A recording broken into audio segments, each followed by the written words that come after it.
नमस्कार साथियों, कैसे हैं आप सब। उम्मीद करते हैं आप सभी अच्छे से होंगे, स्वस्थ होंगे। दोस्तों, आप सभी का लगातार कमेंट आ रहा है कि बिहार डीएलएड सत्र 2022 से 24 में किस तरह से नामांकन की प्रक्रिया होगी, कौन कौन से अभ्यर्थी इसके लिए आवेदन कर सकते हैं, इसके लिए क्या क्या योग्यता होनी चाहिए, वो सारी चीज़ें आज की इस वीडियो में हम आप सभी को देने वाले हैं। तो हमारे साथ लास्ट तक बने रहिए और इस वीडियो को लाइक ज़रूर कर दीजिएगा। नए साथी हैं तो चैनल को सब्सक्राइब भी ज़रूर कर लीजिए। तो चलिए शुरू करते हैं। साथी दोस्तों, यदि आप बिहार डीएलएड परीक्षा 2022 की तैयारी कर रहे हैं और समझ में नहीं आ रहा है कि कौन सा बुक खरीदें, तो न्यू पैटर्न और सिलेबस पर पूर्णतः आधारित श्री विनोद पुस्तक मंदिर पब्लिकेशन का ये बुक आप मार्केट से ऑनलाइन या ऑफलाइन तरीके से खरीद सकते हैं और अपने तैयारी को बेहतर बना सकते हैं। तो नीचे डिस्क्रिप्शन में लिंक भी दे दिए हैं, आप ज़रूर चेक कीजिए। तो जैसा कि दोस्तों आप सभी को पता है कि डीएलएड सत्र 2019 से 21 में नामांकन की प्रक्रिया मैट्रिक और इंटर में प्राप्त अंकों के आधार पर मेरिट लिस्ट तैयार किया गया और उसी आधार पर जो है नामांकन की प्रक्रिया पूरी भी की गई। उससे पहले भी मेरिट के आधार पर या फिर डायरेक्ट नामांकन की प्रक्रिया हुआ करती थी, लेकिन 2020 में संयुक्त प्रवेश परीक्षा आयोजित करने का भी आयोजन रखा गया और उसी के आधार पर मेरिट लिस्ट बनेगा, ऐसा कहा गया था। लेकिन कोविड-19 की वजह से 2020 में संयुक्त प्रवेश परीक्षा का आयोजन नहीं हो सका, जिसके वजह से आवेदन फॉर्म भरे जाने के बाद इसका शुल्क भी वापस कर दिया गया है। इसके बाद 2021 से 23 में नामांकन के लिए संयुक्त प्रवेश परीक्षा का आयोजन नहीं किया गया और पिछले साल के भांति ही मैट्रिक और इंटर में प्राप्त प्रतिशत अंकों का औसत प्रतिशत निकालकर मेधा सूची तैयार किया गया और उसी आधार पर नामांकन की प्रक्रिया पूरी हुई। और पिछले साल की भांति इस साल भी मैट्रिक और इंटर में प्राप्त अंकों का औसत प्रतिशत निकालकर मेधा सूची तैयार की जाएगी और नामांकन की प्रक्रिया इसी मेधा सूची के आधार पर की जाएगी। यानी कि जिसका भी मेधा सूची में मेधा अंक ज़्यादा होगा उसी को जो है यहाँ पर कॉलेज मिलने का चांस अधिक रहेगा। अगर आपका मैट्रिक में 80% मार्क है और इंटर में आपका 60% मार्क है तो दोनों को जोड़ दीजिए, 140 हो जाएगा और 2 है यानी कि मैट्रिक और इंटर, तो 2 से भाग दे दीजिए तो आपका औसत प्रतिशत जो है 70% हो गया। और जिस भी स्टूडेंट का इससे ज़्यादा होगा उसको अधिक संभावना होगी कि उसका एडमिशन हो जाएगा। जिसका जितना कम रहेगा उसकी संभावना उतनी कम होगी कि उसको एडमिशन मिल पाएगा। तो ये चीज़ें आप समझ गए। अब बात कर लेते हैं कि शैक्षणिक योग्यता क्या क्या होनी चाहिए, कौन कौन से स्टूडेंट इसके लिए एलिजिबल होंगे। देखिए दोस्तों, पिछले साल जो है बहुत सारे ऐसे स्टूडेंट थे जिसको मेधा सूची में अच्छा अंक प्राप्त होने के बावजूद भी उसे बाहर कर दिया गया, उसका एडमिशन नहीं हो पाया। इस बार भी ऐसा हो सकता है, तो वो सारी चीज़ें भी समझ लीजिए। सबसे पहले कंडीशन जो रखा गया है कि आपका उम्र सीमा यानी कि न्यूनतम उम्र जो है जनवरी 2022 में 18 वर्ष होना आवश्यक है। दूसरा शैक्षणिक योग्यता है, शैक्षणिक योग्यता कम से कम इंटर पास आउट होना आवश्यक है और इंटर में कम से कम आपका 50% अंक प्राप्त होना चाहिए डीएलएड में एडमिशन होने के लिए। वैसे तो मेधा सूची में जिसका जितना ज़्यादा अंक रहेगा उसी का एडमिशन हो पाएगा, लेकिन कम से कम 50% अंक है तभी आप फॉर्म भर सकते हैं। इसके अलावा SC ST और जो विकलांग कैंडिडेट हैं उसका 45% अंकों का होना अनिवार्य है। अगर आपका इस क्राइटेरिया से कम जो है मेधा सूची अंक बनता है तो डीएलएड मत कीजिए और न ही आपका बीएड हो पाएगा। अगर आपका ग्रेजुएशन में इससे कम प्रतिशत मार्क्स है तो वो आपका डीएलएड या बीएड वैलिड होगा ही नहीं। तो इस बात को आप ध्यान में रखिए। दूसरी चीज़ें यहाँ पर ये है कि पिछले साल ऐसा हुआ था 2021 में 2020 में कि अगर आप 2021 में एडमिशन ले रहे थे और आप 2021 में इंटर पास किए हैं तो आपका एडमिशन नहीं हुआ था। और इस साल भी ये ऐसा हो सकता है, इस बात को समझिए।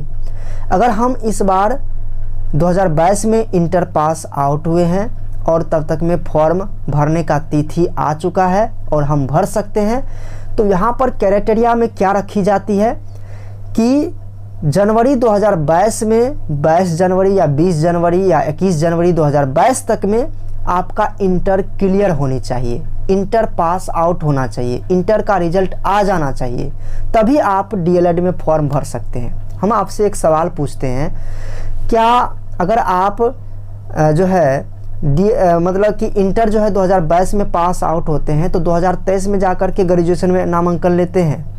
नहीं ना, आप 2022 में ही पॉलिटेक्निक में एडमिशन लेते हैं, आईटीआई में एडमिशन लेते हैं, स्नातक में एडमिशन लेते हैं, और भी कई सारे कोर्स है जहां पर आप एडमिशन लेते हैं, वहां पर गैप नहीं होता है। लेकिन यहाँ पर डॉक्टर विनोदानंद झा जी का कहना है, इनका कहना है कि अगर आप 2022 में इंटर पास किए हैं तो आप 2022 में डीएलएड में नामांकन नहीं ले सकते हैं। आपका सत्र जो है जुलाई से जुलाई चलता है, जून से जून चलता है, या अप्रैल से अप्रैल चलता है, तो आप नियत समय में इंटर का रिजल्ट भी दीजिए। जब आप इंटर का रिजल्ट, आपके बोर्ड का इंटर का रिजल्ट, मैट्रिक का रिजल्ट जनवरी 2022 में नहीं आ सकता है, तो आप ये क्राइटेरिया कैसे रख सकते हैं कि जनवरी 2022 में जो इंटर पास आउट हो चुका है या उससे पहले पास आउट हुआ है केवल उसी का एडमिशन होगा? तो ये क्राइटेरिया को लेकर के आप सभी को सतर्क रहने की ज़रूरत है। पिछले 2 सालों से ऐसा ही होता आ रहा है, इससे पहले भी हुआ होगा, उसके संबंध में मुझे जानकारी नहीं है, लेकिन पिछले 3 साल से मैं देख रहा हूँ कि करंट ईयर के जो स्टूडेंट हैं उनको एडमिशन नहीं मिल पा रहा है।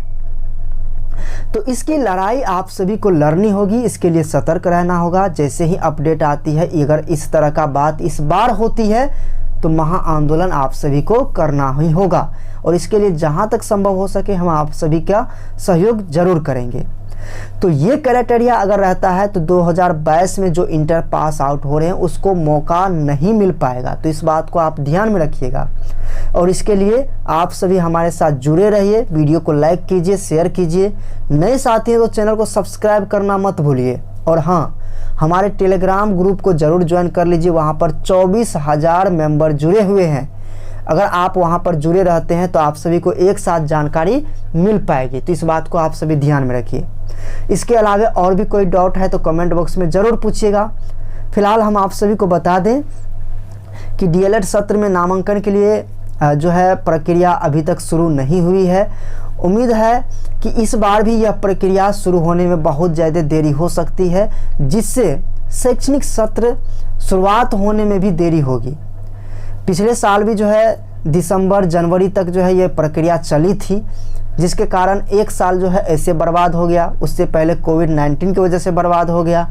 तो इस बार जो है देरी नहीं होना चाहिए, लेकिन जिस तरह से अभी तक शुरू नहीं हुआ है, कोई भी अपडेट नहीं आया है, उम्मीद यही है कि इस बार भी कुछ न कुछ शैक्षणिक सत्र शुरू होने में देरी ज़रूर हो सकती है। इसके अलावा जो स्टूडेंट स्नातक पास आउट हो चुके हैं और वो बीएड में एडमिशन लेना चाहते हैं, तो आप सभी को संयुक्त प्रवेश परीक्षा देना होगा। उसके बाद ही आपका बीएड में एडमिशन हो पाएगा। बीएड में एडमिशन के लिए संयुक्त प्रवेश परीक्षा के लिए फॉर्म भरना पड़ेगा।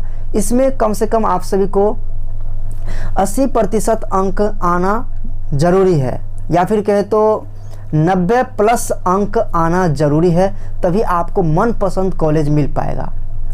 90 से अगर 80 है तो आपको जो है अच्छा कॉलेज मिल जाएगा, गवर्नमेंट और सेमी गवर्नमेंट मिल जाएगा। अगर आपका 75 से कम है तो आपको प्राइवेट कॉलेज बीएड में मिल जाएगा। तो बीएड की प्रक्रिया जो है मार्च के दूसरे सप्ताह से शुरू होने जा रही है।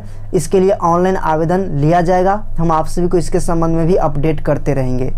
और डीएलएड के जो भी कह सकते हैं डीएलएड में इच्छा रखने वाले अभ्यर्थी जो इस बार एडमिशन लेना चाहते हैं, हमारे साथ जुड़े रहिए।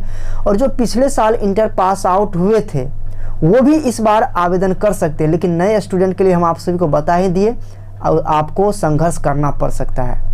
जो स्टूडेंट 2020 में इंटर पास आउट हुए थे और वो चाहते हैं कि 2021 से 23 वाले में नामांकन लें, तो अभी भी नामांकन की प्रक्रिया चल रही है। आपका 1 साल बचत हो सकता है। तो आप जो है अपने डिस्ट्रिक्ट के, होम डिस्ट्रिक्ट के प्राइवेट कॉलेज में पता कीजिए। अगर सीट खाली है और रजिस्ट्रेशन अभी तक नहीं हुआ है, रजिस्ट्रेशन डेट बचा हुआ है, तो आपका एडमिशन कन्फर्म हो जाएगा, आपका 1 साल का बचत हो जाएगा। और हाल फिलहाल में ही अब 7वां चरण शुरू होने वाली है, तो जो भी स्टूडेंट 2019 से 21 के हैं इनको 7वें चरण में मौका मिलेगा। और जो स्टूडेंट 2020 से 22 के हैं इसके लिए जो है आपको सीटेट का एग्ज़ाम देना होगा। सीटेट का फॉर्म जो है जून में लगभग आ जाएगा, मई जून में आ जाएगा। तो जो स्टूडेंट 2020-22 के हैं उनका फर्स्ट ईयर भी रिजल्ट आ गया है, तो ऐसे में आप आवेदन भी कर सकते हैं।